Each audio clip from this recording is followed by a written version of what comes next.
নমস্কাৰ, মোৰ নাম শ্ৰীমতী আনন্দিনী গগৈ। আজি মই স্বৰবৰ্ণ লিখিম। অ,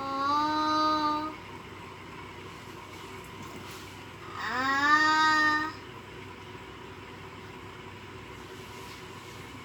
আ, হস্ৰই, দীৰ্ঘই, হস্ৰ,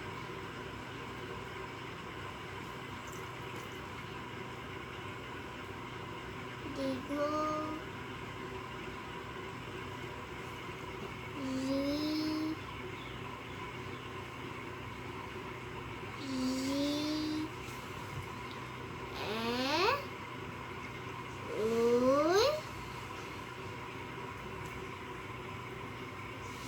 উ, ঔ।